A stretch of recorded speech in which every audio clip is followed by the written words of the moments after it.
कासिम अली शाह साहब, आपको खुशामदीद कहते हैं प्रोग्राम में।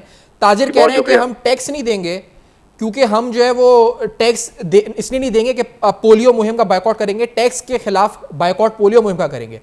ये आपकी अकल में बात समझ में कि किस तरह के फैसले हैं, क्या होता है, मफाद परस्त टोला है, क्या है ये शाह साहब? सर ये जहालत है क्योंकि मैं समझता हूं कि किसी भी ताजिर का अगर बच्चा उसको पोलियो हो जाता है, उसके बाद वो अपनी जिंदगी और अपने बच्चे की जिंदगी देखे, क्योंकि पोलियो एक ऐसी बीमारी है जिसमें एक शख्स डैमेज नहीं होता, पूरा खानदान डैमेज हो जाता है। एक चलता फिरता बंदा अगर मिट्टी का बोरा बन गया और उसकी हड्डियां और जिस्म काम नहीं करता, वो मोहताज हो गया और उसके सर्वाइवल के लिए सबको कोशिशें करनी पड़ रही हैं, तो दरअसल बंदा हैंडीकैप नहीं होता, खानदान हैंडीकैप्ड हो जाता है। ये एक जहालत के अलावा कुछ नहीं है कि लोग टैक्स ना देना और पोलियो के खिलाफ एक मुहिम चलाना, ये जहालत के अलावा और शऊर की कमी के अलावा कुछ नहीं है। और इस तरह के बेवकूफ और नालायक इस्तेमाल हो जाते हैं उन तमाम अनासिर के हाथों जो मुल्क के खिलाफ भी हैं, मुल्क की प्रॉस्पेरिटी के खिलाफ भी हैं, लोगों की हेल्थ के खिलाफ भी हैं, और उनको पता नहीं है कि इससे समाज कितना डैमेज होता है। हमें तो मुल्क को उठाने वाले, चलाने वाले लोग चाहिए, हमें अपाहज होने वाले माशरे और अपाहज लोग नहीं चाहिए। अच्छा कासिम साहब, ये मुझे फरमाएं, क्योंकि आप कम्युनिकेशन और इस हवाले से मैं आपसे पूछूं अगर, क्योंकि आपकी एक्सपर्टीज़ है, क्योंकि ये एक नेगेटिव, एक गलत खबर को आजकल फैलाना कितना आसान हो चुका है। आप कोई भी वीडियो या कोई भी ज़राए अबलाग के अब जो इस वक्त वसी आपके पास ऑप्शंस हैं, डाइवर्स ऑप्शंस हैं, social media, Facebook, Instagram, TikTok, Twitter, 100 चीज़ें इस तरह की हैं। आप एक फेक वीडियो पोर्ट्रे करके एक नेगेटिव पैगाम, एक गलत चीज़ फैला सकते हैं बड़ी आसानी से। अब इसमें आवाम किस तरह इसमें सूझबूझ करे और इस चीज़ को रोकथाम के लिए क्या हो सकता है? ये जो कोई भी नैरेटिव बना दे, कोई भी नेगेटिव नैरेटिव, कोई भी गलत खबर उड़ा दे और उससे समाज का नुकसान हो, मुल्क का नुकसान हो। देखिए, हमें पूरी नेशन को समझ जाना चाहिए कि हम 5th जनरेशन वॉर को फेस कर रहे हैं, और इस वॉर में बॉर्डर पे सिर्फ जंगें नहीं होती, तो गोले के साथ और एटम बम की जंग नहीं होती, बल्कि एक और जंग हमें देखनी पड़ती है, और वो जंग होती है नर्व्स की जंग, मायूसी फैलाने की जंग। उसमें अफवाह भी एक बहुत बड़ा टूल इस्तेमाल किया जाता है, उसमें लोगों के नर्व्स के साथ खेला जाता है, लोगों की उम्मीद का खिलवाड़ होता है। और जब ये हम जान जाते हैं कि ये 5th जनरेशन वॉर इस तरह से लड़ी जाती है, इसकी अवेयरनेस आती है, तो यकीनन फिर झूठी खबर के खिलाफ काउंटर बनने लग पड़ते हैं। दूसरी बात यह है कि हमें तो हुक्म है, अल्लाह के रसूल ने कह दिया कि वो शख्स झूठा है जो किसी बात को तहकीक के बगैर सुने और आगे पहुंचा दे।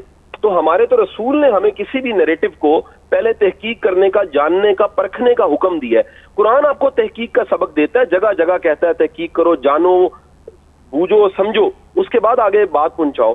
तो ये मिजाज अगर लोगों का, उनकी ग्रूमिंग होती है, उन्हें समझाया जाता है कि किसी भी खबर को बगैर तहकीक के आगे नहीं पहुंचाना, और साथ ही साथ आप एक वॉर का सामना कर रहे हैं। ये वॉर जो है वो सोशल मीडिया पे भी लड़ी जा रही है, टीवी पे भी लड़ी जा रही है, और हमें काउंटर नैरेटिव्स को तैयार भी करना चाहिए। ये भी बड़ी इंपॉर्टेंट चीज है कि जो असल बातें हैं, पोलियो कितना जरूरी है, उसके खिलाफ जो एक मुहिम चल रही है, और ये कितना काम कर रहे हैं बाबर अता साहब, मेरे साथ होंगे आपके, ये सारी कितनी टीम मेहनत कर रही है, ये सारी जो काविशें हैं ये हाईलाइट करनी बड़ी जरूरी है कि इतनी एफर्ट और इतनी बड़ी जंग हम लड़ रहे हैं पोलियो के खिलाफ, और इसको लड़ने के बाद, कामयाबी के बाद हम नेशन को बचा सकते हैं।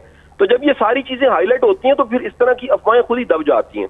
करना क्या चाहिए? गिरफ्तारियां, फाइन, या फिर परसुएट करें, उनको समझाएं कि क्या गलत है और क्या सही है?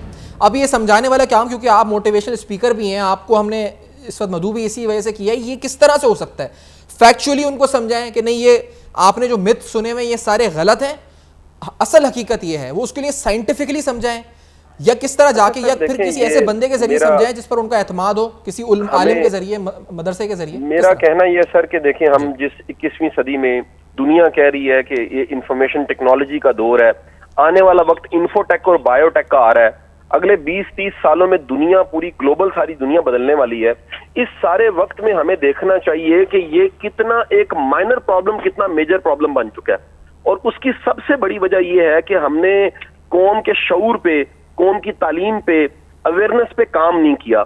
हम एक छोटी सी चीज, दुनिया के कितने मुल्क इस वक्त ऐसे हैं जो पोलियो पे काबू पा चुके हैं, और काबू पाने के बाद वो बड़े बड़े मसले अपने हल कर रहे हैं, ये छोटे छोटे मसलों से निकल चुके हैं। ये छोटा सा मसला हमारे मुल्क का इतना बड़ा प्रॉब्लम बना हुआ है, और अभी तक देख लें आप, खैबर पख्तूनख्वा में कई ऐसे जिले हैं जहां पर ये चीजें पड़ी हुई हैं। इसका बेहतरीन हल अवेयरनेस है। ये एजुकेशन के जरिए भी, निसाब के जरिए भी, टीचर के जरिए भी, मेंबर के जरिए भी, और सबसे बढ़ के जो समाजी कारकुन, सोशल एक्टिविस्ट होते हैं, ये सवाब है मैं समझता हूँ बहुत बड़ी नेकी है कि अगर आप किसी को अपाहज होने से बचा लें। मैंने पहले कहा कि शख्स अपाहज नहीं होता, खानदान अपाहज हो जाता है। तो अगर अपाहज होने से बचा लें अवेयरनेस के जरिए, पनिशमेंट तो बड़ी बाद में चीज सर आती है, पहली चीज तो समझबूझ है। अगर किसी को अकल नहीं है, समझ नहीं है और उसको अंदाजा नहीं है कि कितना बड़ा नुकसान वो अपना और माशरे का करता है एक ऐसे जहर को बचा के जिसका नाम पोलियो है, तो वो अगर शऊर ले लेता है, समझ ले लेता है, तो कभी मेरा ख्याल है अपना नुकसान नहीं करेगा, समाज का नुकसान नहीं करेगा।